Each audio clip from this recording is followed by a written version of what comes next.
Hey everybody, and thanks for tuning into Woodcrest Bonsai. This is my tamarind. I do not have a finished tree, but this tree is really developing beautifully.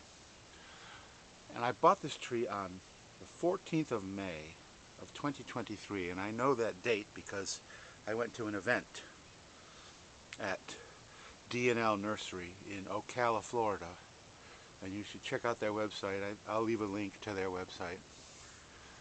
And it's called World Bonsai Day. And they have it on the second Saturday of every year. So I bought this tree a year ago, basically, and it was fairly large. It was in like an 8-inch bulb pan, maybe a 10-inch bulb pan. And immediately I took some cuttings. And I don't know, can we see where I took the cuttings? It's healed over quite a bit. So, like right there, that was a cutting, and you can see just how much growth has emerged since then. I took a cutting from here. I took quite a few. Here's another stub that I took a cutting from, if I can get the rest of the leaves out of the way. So I took quite a few, and they just sat there. I mean, literally just did nothing for months and months and months. And then they slowly began to decline. And anyway, long story short, turns out I only got one.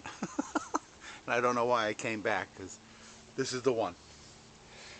And it sat until about May of this year. Now it's finally growing. We've got some new growth right here, and you can see that was the stub, and some new growth here. So it finally grew.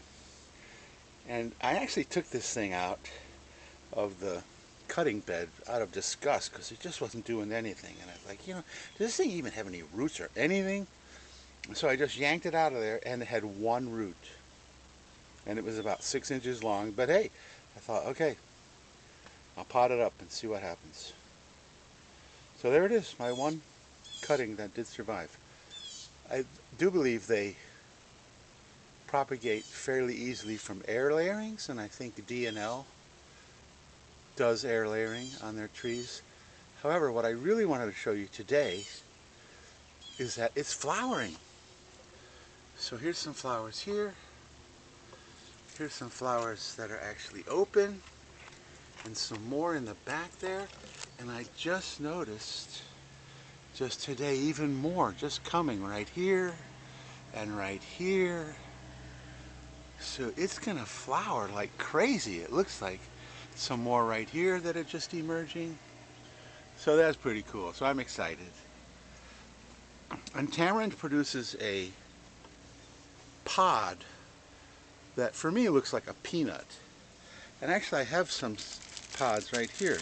This is a bag of tamarind pods, and I think I'm going to turn off the camera and then reposition it, since it doesn't look like I'm in an earthquake. Here's a few tamarind seed pods, and like I said, they look like peanuts almost. So that's only 2. This one appears to be 4, although the one on the end may be a little too small. And then this is one that's breaking open. Tamarind is also a food.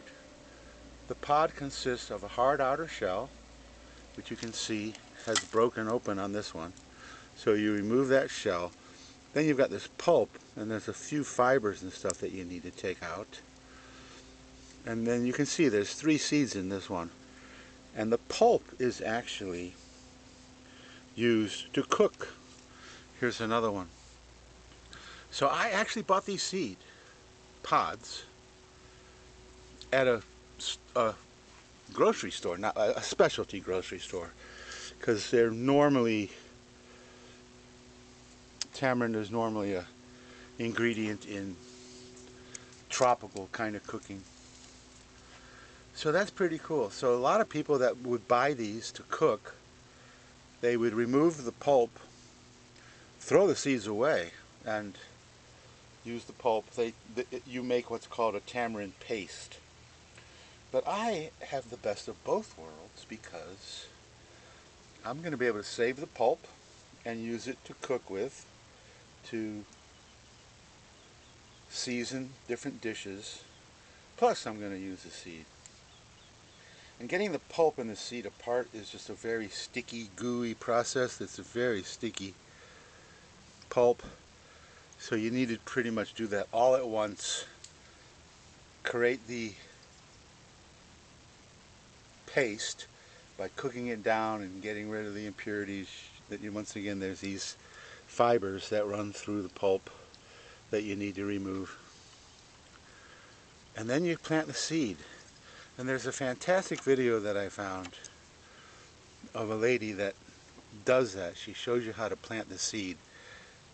And so I'm not going to bother doing that. I'm just going to send you to her video in the description.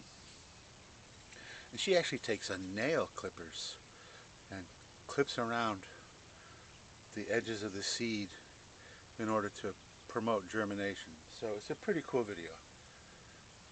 As far as the tree, if we can, oh, I think I'll just start again.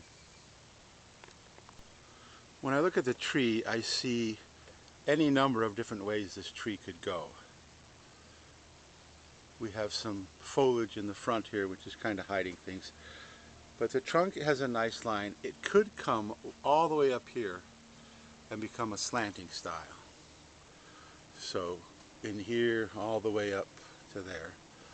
Or I could cut this limb off or shorten it tremendously, because I would love to get some growth to come straight out of there, and use this as the next leader, in which case it would then become an informal upright. It's also possible to take it all the way down to here and use this as the next leader, in which case it would still be an informal upright, but it would be a shorter tree. And to tell you the truth, I've actually mulled over using this tiny little piece as the leader and taking everything off. Now that would increase the amount of time before it's a finished tree, but it would give the tree so much more taper. So right now it's just in the growing stages. Now that it's flowering, I just love the flowers. I'm a propagator. If you watch my videos, I love to take cuttings, I love to plant seed, I love to do air layers. So if these flowers can produce pods, then for now I'm just going to let it grow. Another thing I want to talk about is the rocks on top of the pot. As I said in the beginning of the video, it was in, I think it was a 10-inch bulb pan. This is actually a 14-inch pan, so I almost immediately potted it up into this larger pot. And then the first strong wind we had, it fell right over. The pot stayed on the bench and the plant just whoosh. So there's the rocks. The rocks are basically just extra weight to keep the tree from falling over again, and it has never fallen over since I put the rocks in there. And now that now that I'm just letting it grow rampantly, it's pretty tall. It's easily 3 feet high. So without those rocks, it would be prone to falling over again. So I'm super happy with the development of this tree. I'm happy how healthy it is. I'm super excited about the flowers and the prospect for more seed. And I need to study it a little bit more to decide what it is I want to do. When I'm in the formative stages of a tree and I'm just letting it grow, there's so many ways to go on just about any tree that you allow to just sprout everywhere. And so I don't spend a lot of time worrying, oh, should I do this, should I do that, should I do this, should I do that. I'm just going to let this guy grow, let the seed mature if the flowers do get pollinated, and then go from there. And my one little cutting, which I wasn't happy about only getting one, because I took about 14 maybe, but I did get one, and that's one more than I had before.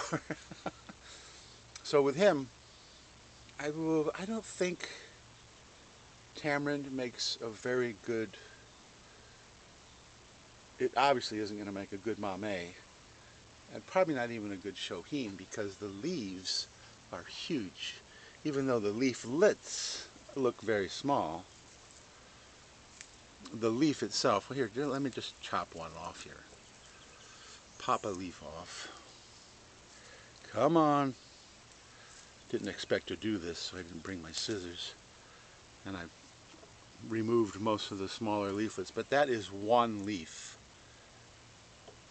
So it's definitely going to be a larger tree. My guess is between 2 to 3 feet. And most of the bonsai that I have seen, tamarind, are within that range. There's very few smaller trees, just because it's much more difficult to get the leaf reduction, to get the proportionality that you really want out of a bonsai. And I do have some tamarind sauce. It's actually called jerk seasoning. It's not super spicy, because a lot of jerk food is incredibly spicy, but the main ingredient is tamarind. So how I'm going to do as far as a homemade tamarind sauce, that's yet to be determined. But hey, I got the seed, I had the opportunity to buy them. Even though they were destined to be food, I'm going to get the seed and the sauce. So that's pretty cool. So thank you so much for watching. And oh, and one more thing. They are very tropical trees. So if you live in a colder area, you have got to give this guy supplemental heat in the winter. And probably begin that even when the temperatures start dropping below about 50. These things do not like cold at all. Freezing will kill any of the tissues that freeze. And they just sulk when it gets cold. They like it hot and they like it humid. Very tropical tree. So now I'm going to finish the video. Thank you so much for watching. Subscribe and you can see the next stage. The next stage of this guy will be me harvesting the seed pods, if that does come to fruition. Just this, this is the first time for me, so I'm not sure if I'm going to get pods or not, but it'll be pretty cool if I do. And I may do a video also of planting the seed, if we shoot back down here very slowly. Take the seed out of these pods and then plant them. And I'm going to use the same technique of cutting the edges of the seed away with nail clippers. It seemed to work for the lady that, once again, I'll send you to her video. So thanks for watching, and I will see you in the next video.